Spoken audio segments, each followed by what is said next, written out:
Hello, तो कैसे हो आप सब। मेरा नाम है गौतम गोगिया और मैं आपको बता दूं मेरे सीए फाउंडेशन एग्ज़ाम मतलब जून में हो गए थे और उसका रिज़ल्ट आ गया है।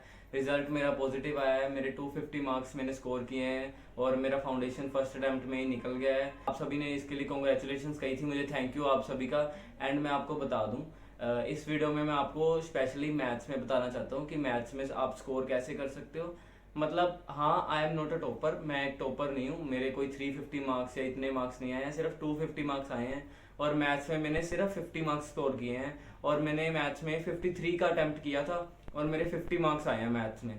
वो मैं आपको बता सकता हूँ कि मैंने कैसे किया और क्या क्या स्ट्रेटजी रही। और मतलब एक एवरेज स्टूडेंट, क्योंकि मैं एक एवरेज स्टूडेंट हूँ, मेरे 10th में सिर्फ 39 मार्क्स आए थे विद असेसमेंट। जो मतलब 20 मार्क्स वैसे आए थे और 19 के असेसमेंट लगे, 39 मार्क्स आए थे। तो इससे आपको पता तो चल गया होगा मैं एक एवरेज स्टूडेंट हूँ, कोई टॉपर नहीं हूँ। और एक एवरेज स्टूडेंट कैसे स्कोर कर सकता है, मतलब कैसे पास कर सकता है मैथ्स को, मैं आपको बता देता हूँ। और सबसे पहले तो पॉइंट 1, कंसेप्ट क्लैरिटी, जो आप सभी ने की होगी। जो सितंबर अटेम्प्ट दे रहे हैं आप सभी ने कंसेप्ट तो अपने क्लियर कर ही लिए होंगे अब तक, ये तो मैं एक्सपेक्ट करके चल रहा हूँ। और दूसरी बात, एमटीपी सोल्विंग। एमटीपी सोल्विंग से क्या है, जब मैंने अपने 3 एमटीपी सोल्व किए थे ना जून वाले, उसमें से ना मुझे कुछ ना हर चैप्टर में से ना एक की पॉइंट मिलता था कि इस चैप्टर में से ये टॉपिक में से तो क्वेश्चन आ ही रहा है। और मैं हर चैप्टर मतलब हर हर मतलब चैप्टर ना पूरा पूरा चैप्टर नहीं करके क्या, हर चैप्टर में से ना कुछ कुछ टॉपिक उठाए थे मैंने जो एमटीपी में मैंने देखे कि ये बार बार रिपीट हो रहे हैं। हर चैप्टर में से मुझे क्लू मिलता गया कि इस चैप्टर में से ये चीज रिपीट हो रही है और ये तो करके ही जानी है। जितना ज्यादा से ज्यादा हो सका वो तो करूंगा ही करूंगा, बट जो चीज मतलब रिपीट हो रही है वो तो करके ही जानी है। सभी चैप्टर में से मैं कंक्लूड करके लाया हूँ कि आप इस चैप्टर में से ये तो करके ही जाना, ताकि आप अच्छा स्कोर कर सको और जो क्वेश्चन रिपीट हो रहे हैं वो तो हमारे बिल्कुल भी गलत ना हो। और चलो सबसे पहले फिर शुरू करते हैं। पहले तो मैं अपना रिजल्ट दिखा देता हूँ स्क्रीन पे। मेरा फाउंडेशन का जो रिजल्ट आया 250 मार्क्स आए हैं और मैथ्स में मेरे 50 मार्क्स आए हैं। एंड चलो फिर शुरू करते हैं आज की स्ट्रेटजी से। और पीछे बोर्ड में आपको वेटेज मिल जाएगी हर हर चैप्टर की, और हर चैप्टर में से कंक्लूड करके मिल जाएगा मैंने कैसे किया था और आप कैसे कर सकते हो। सबसे पहले बात करते हैं रेशियो चैप्टर की। चैप्टर 1 हमारा रेशियो चैप्टर हमारा है 5 मार्क्स का। एग्जाम में हमारे 5 मार्क्स के क्वेश्चन आते हैं इसमें से। और मैं आपको बता दूं मेरी इस चैप्टर में से सबसे बड़ी डिसएडवांटेज रही है कि जो लोगरिथम वाला पार्ट था वो मुझे कभी समझ नहीं आया इस चैप्टर में से, तो मैं स्किप करके गया था। मतलब कि जाते हुए मुझे पता था अगर लोगरिथम वाला क्वेश्चन आएगा तो मैं बिल्कुल उसे नहीं देखूंगा, उस पर टाइम बिल्कुल नहीं वेस्ट करूंगा, सीधा नेक्स्ट क्वेश्चन पे जंप करूंगा। ये सबसे बड़ी डिसएडवांटेज थी। ऑब्वियसली कोई चीज मुझे नहीं आ रही तो उसका कोई फायदा नहीं है। अगर आपको आती है तो आप पेपर में जरूर सोल्व करना, बट अगर आपको नहीं आती तो आप प्लीज उस पर टाइम वेस्ट मत करना, ठीक है। इस चैप्टर में से मैं बता दूं मैं कोई एक्सपेक्ट करके नहीं गया था कि मेरे मार्क्स आएंगे, और उधर जाके ऐसा कोई क्वेश्चन हुआ भी नहीं जिससे मेरे मार्क्स आए। मतलब इस चैप्टर में से 5 मार्क्स का आया पेपर में और मेरे से कोई अटेम्प्ट नहीं हुआ। मतलब इस चैप्टर में से तो मेरे 5 के 5 मार्क्स गए थे और ये सबसे बड़ी मतलब बेवकूफी है मेरी। आप ये चीज सुधार सकते हो, अगर आपको आता है तो आप अटेम्प्ट करके नंबर ले सकते हो इस चैप्टर में से, ठीक है। अब बात करते हैं सेकंड चैप्टर की। सेकंड चैप्टर हमारा फिर से है 4 मार्क्स का, जो इक्वेशन वाला चैप्टर है। इक्वेशन वाला चैप्टर हमारा 4 मार्क्स का है पेपर में। और इक्वेशन वाले चैप्टर में मैं बता दूं, क्योंकि मेरे 10th से मेरा बेस वीक था मैथ का, तो मैं स्कोर मतलब इतना अच्छा नहीं करता था। इक्वेशन चैप्टर क्या था, मेरे ब्रदर 10th में है, अभी +1 में हो गए हैं, उन्होंने भी कॉमर्स ली है। मेरे ब्रदर, मैं अपने रियल ब्रदर से पूछने जाता था कि ये इक्वेशन का सम कैसे होगा, मुझे सोल्व करके बता दे। मैं सच बताऊं तो इस चैप्टर में से भी ना मेरे को कोई एक्सपेक्टेशन नहीं थी मैं पेपर में जाके कुछ करूंगा मतलब, और उधर जाके सच में इक्वेशन चैप्टर में से इतने मुश्किल सम आए थे कि मेरे से वो बिल्कुल नहीं हुए। इक्वेशन चैप्टर में से मैं एक सम करके आया था, मुझे याद है, और वो भी मैं गलत करके आया था। 53 में से एक क्वेश्चन तो मुझे पता ही था घर आके कि इक्वेशन चैप्टर का मैं गलत करके आया हूँ, ठीक है। इसलिए अगर आप इक्वेशन चैप्टर कर सकते हो तो आप कर लेना। इसमें भी मेरी डिसएडवांटेज रही है इक्वेशन चैप्टर में। पहले 2 चैप्टर तो ऐसे समझ लो मेरे को आते ही नहीं थे, मेरे मार्क्स इसमें से गए ही गए हैं। अब अगला बताता हूँ नेक्स्ट स्टेप क्या था। नेक्स्ट स्टेप हमारा चैप्टर है टीवीएम, नहीं सॉरी, नेक्स्ट हमारा लीनियर इक्वेशन चैप्टर है जो पेपर में 1 मार्क्स का आता है। इसमें से ये चैप्टर मैं ना लास्ट में ओटीएम सीरीज दे गया था, तो इसमें से मैं अपना 1 मार्क्स पक्का करके आया था। शायद पेपर में मैं इसका सम सोल्व कर रहा था, ये इजी था, मुझे आता था, तो इसमें से मेरा 1 मार्क्स आया था। 1 मार्क्स से चैप्टर है और इसमें से तो मैं 1 ले ही आया था क्योंकि ये चैप्टर मैं करके गया था। उसके बाद बात करेंगे हम चैप्टर नंबर 4 की, जो हमारा टीवीएम है, मैथमेटिक्स ऑफ फाइनेंस चैप्टर का नाम है बुक में। ये चैप्टर हमारा बहुत अच्छी वेटेज का है, 14 नंबर की वेटेज का है।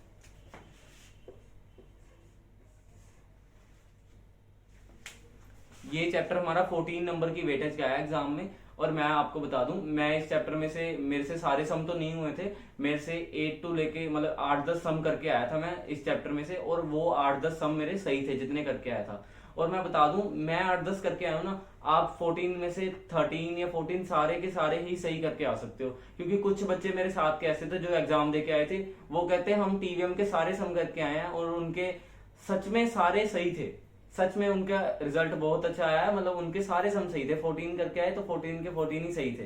तो इसलिए मैं बता रहा हूँ, मैं एवरेज स्टूडेंट हूँ, आप भी अगर एवरेज हो तो आप ठीक है, जितना हो सकता है ज्यादा से ज्यादा करो। अगर आप अच्छा पढ़ने वाले हो तो आप 14 में से 14 भी लेके आ सकते हो। आप ये मत सोचो मैं 14 में से 8 से 10 करके आया हूं तो आप भी इतने ही करोगे, नहीं।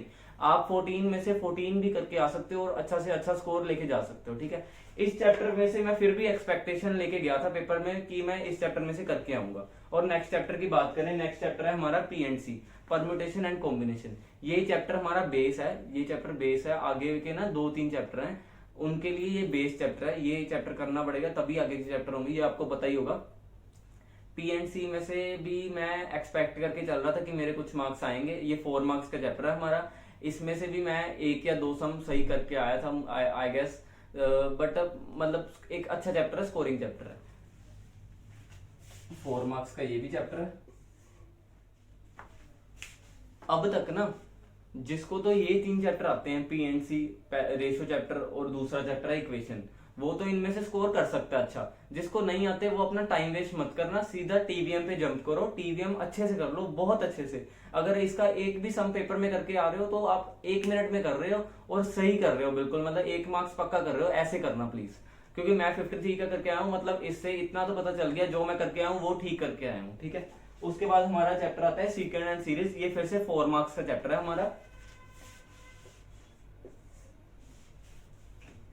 ये भी हमारा 9th-10th का चैप्टर है, जो मेरे भाइयों को आता है बट मुझे नहीं आता। इसके क्वेश्चन भी मैं अपने भाई से समझ के गया था, बट उधर जाके क्या हुआ, इतने मुश्किल इसके क्वेश्चन आ गए, उधर जाके मेरे से ये भी नहीं बने। क्योंकि क्या होगा, जो चैप्टर आप घर से अच्छे से करके जा रहे हो ना, आप वही वहां पे कर पाओगे, नहीं तो नहीं कर पाओगे।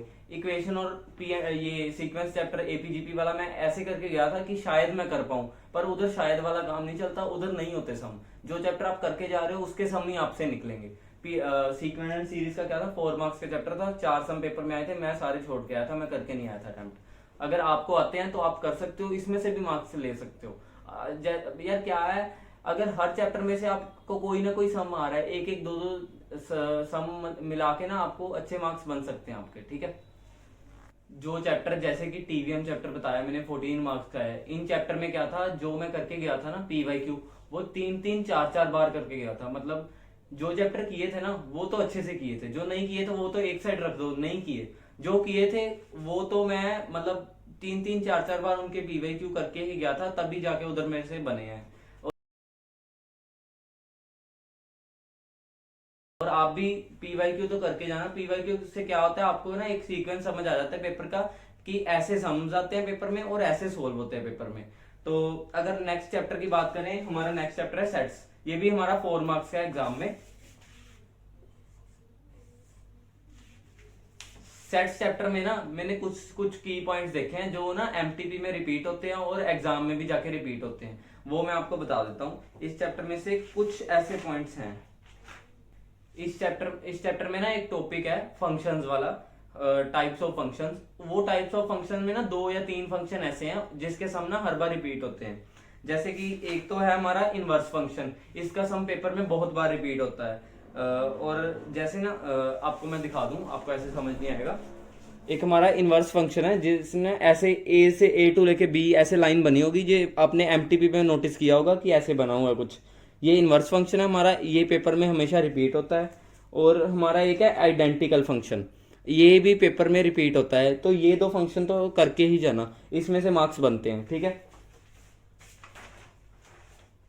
और इस चैप्टर में से एक और चीज है कॉम्पोजिट फंक्शन, ये 3 फंक्शन है, कॉम्पोजिट फंक्शन, इनवर्स फंक्शन और आइडेंटिकल फंक्शन, 3 मैंने फंक्शन बताए, ये 3 नोट कर लो नोटबुक में कि ये 3 फंक्शन तो हमने करके जाना है, इसमें से पेपर में मतलब क्वेश्चन आता होता है।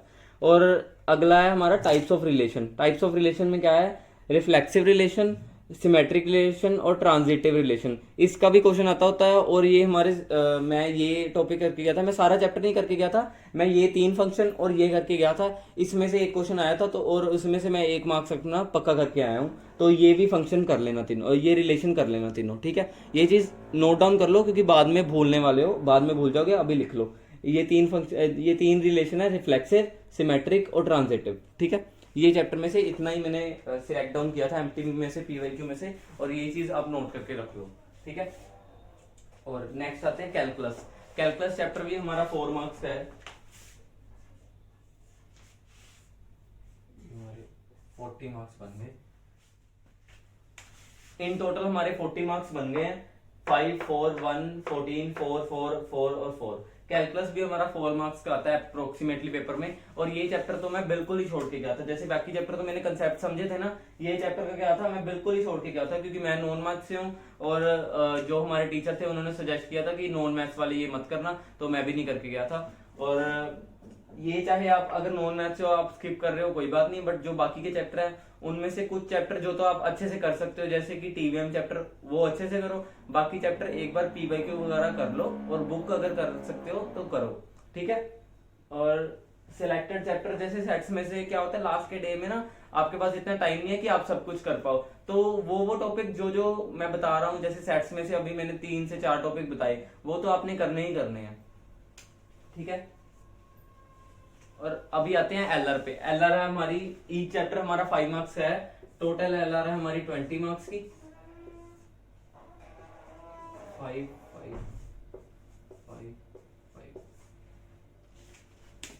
एलआर में ईच चैप्टर हमारा 5 मार्क्स का है और टोटल 20 मार्क्स बनते हैं एलआर में से। ये चैप्टर, ये एलआर भी मैं अच्छे से करके गया था एग्जाम में, और एग्जाम में मैं बताऊं क्या हुआ, जब मैं एग्जाम दे रहा था ना, एलआर के ना कुछ बड़े क्वेश्चन आ रहे थे, और वो मैंने ना देख के स्किप कर दिए कि ये बाद में कर लूंगा, एलआर का सम बहुत बड़ा है। बट क्या हुआ, बाद में टाइम ही नहीं मिला, मतलब मैं कर ही नहीं पाया वो एलआर का सम, मतलब मेरे छूट गए थे कुछ एलआर के सम, तभी मैं 53 का अटेम्प्ट करके आया हूँ। एलआर के मैंने अप्रोक्सीमेटली ला लो 15 सम किए होंगे, बीच में से कुछ बड़े सम आए, 5 बड़े सम आए थे जो लैंग्वेज बड़ी थी, तो मैंने सोचा ये बाद में कर लूंगा, बट वो इजी सम थे, तो आप उस हिसाब से थोड़ा मैनेज कर लेना एग्जाम में। एलआर में से कोशिश करो, अगर 20 है 20 में से ना 16-17 मार्क्स तो एलआर में से ही कवर कर लो, ठीक है। अगर, और नेक्स्ट अब आते हैं स्टैट में से।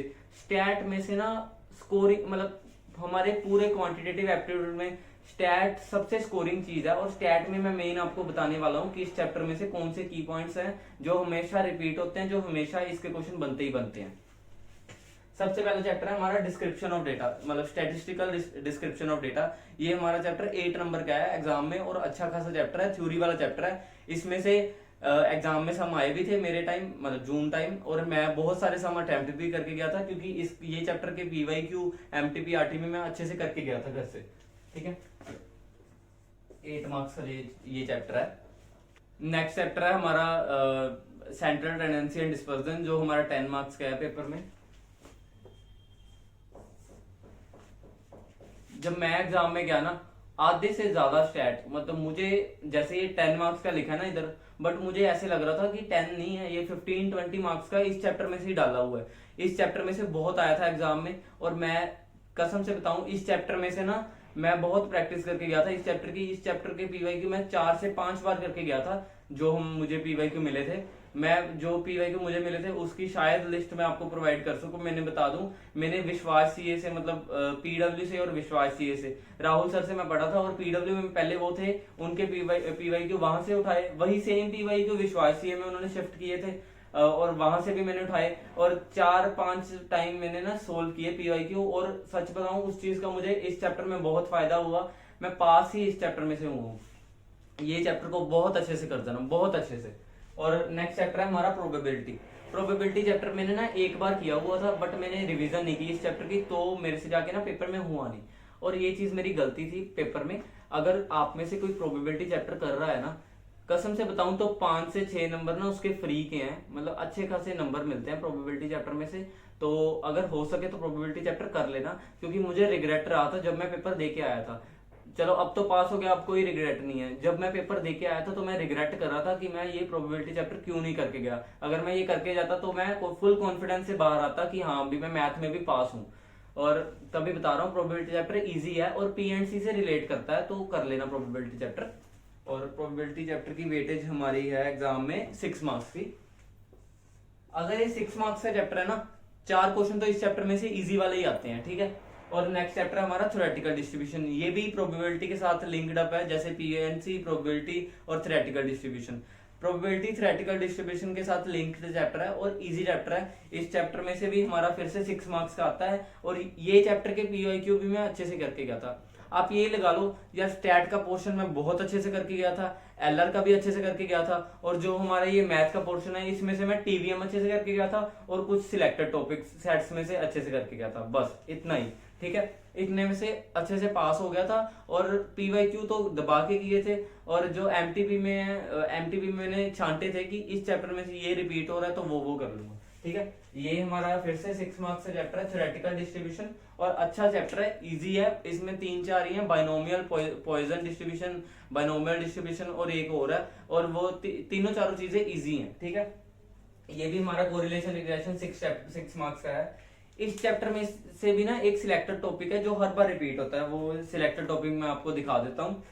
ये टॉपिक हर बार रिपीट होता है एग्जाम में।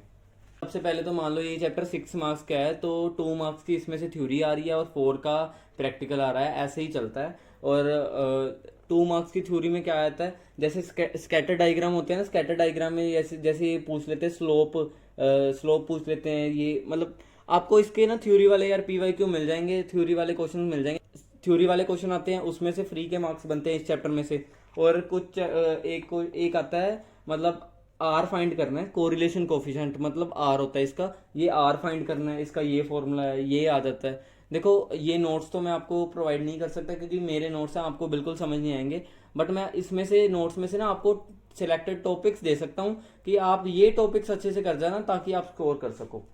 और कोरिलेशन कोफिशिएंट में क्या होता है, ये कोवेरियंस ढूंढना होता है हमने एक्स वाई वाला, ये फॉर्मूला लगा के, और ये वाला भी अच्छे से कर जाना, इसमें से क्वेश्चन रिपीटेड आता ही होता है। और कार्ल पियर्सन वाला मतलब covariance X Y upon standard deviation, ये वाला भी आता होता है, कार्ल पियर्सन वाला फॉर्मूला, मतलब इसका भी क्वेश्चन आता होता है एग्जाम में।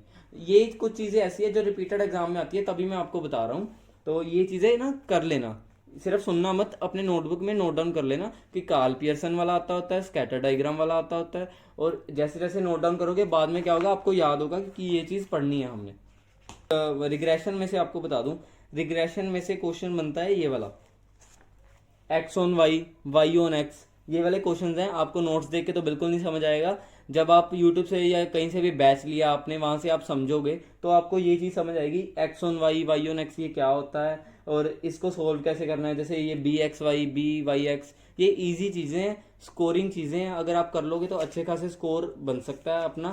तो ये चीज छोड़ के मत जाना प्लीज। और मैं बता दूं, स्टैट ज्यादा से ज्यादा स्कोरिंग है, मैथ्स से मतलब मैथ्स से इतनी स्कोरिंग नहीं है जितनी हमारा स्टैट वाला पोर्शन स्कोरिंग है, ठीक है। मैथ्स कम स्कोरिंग है, एलआर स्कोरिंग है, स्टैट स्कोरिंग, ठीक है। उसके बाद properties of regression, properties of regression में क्या है, ये वाला ना एक क्वेश्चन आता होता है, ये X on Y, Y on X वाला, ये हर बार रिपीट होता है। इसमें से जैसे ना आपको 2 इक्वेशन ये दी होंगी, और इस मतलब ये यार समझाने से समझ नहीं आएगी, आपने करी होगी पहले, बट इसके क्वेश्चंस रिपीट होते हैं, जो मैं आपको ना स्क्रीन पे भी दिखा दूंगा भी इसके कैसे क्वेश्चंस रिपीट होते हैं हर बार, ठीक है। उससे आपको एक आइडिया आ जाएगा। ये इजी क्वेश्चन आ जाता होता है, कोफिशिएंट ऑफ डिटर्मिनेशन या कोफिशिएंट ऑफ नॉन डिटर्मिनेशन, इसका फॉर्मूला यही है, R square 1 minus R square. ये इजी से ये ऐसी चीजें आ जाती होती है एग्जाम में। तो ये चैप्टर मजाक नहीं कर रहा, पूरा स्टैट पोर्शन ना, पूरा स्टैट पोर्शन इजी है, कर सकते हो, अच्छा स्कोर कर सकते हो, पूरा स्टैट पोर्शन कर जाना, जैसे मर्जी कर जाना यार। और इंडेक्स नंबर हमारा 4 मार्क्स का है, कसम से बताऊं फ्री के मार्क्स है इंडेक्स नंबर मत छोड़ के जाना। मैं एग्जाम में मेरे आए थे क्वेश्चंस इंडेक्स नंबर का ना, मान लो 4-5 का आया था तो 3-4 तो ऑब्वियसली यार मेरे जितने करके आया था मैं इंडेक्स नंबर से सही करके आया था। इंडेक्स नंबर फ्री का स्कोरिंग मार्क्स है, छोड़ के मत आना, करके जाना। स्टैट पोर्शन सारा कर देना, एलआर सारी कर देना, मैथ्स में फिर भी आप छोड़ सकते हो, कुछ सिलेक्टेड टॉपिक्स कर सकते हो, और टीवीएम तो करके ही जाना है। इससे आपके अच्छे मार्क्स, एक एवरेज स्टूडेंट भी मार्क्स स्कोर कर सकता है। बट अगर आप हो कि आप बहुत अच्छे मार्क्स स्कोर कर सकते हो तो ज्यादा से ज्यादा पढ़ो।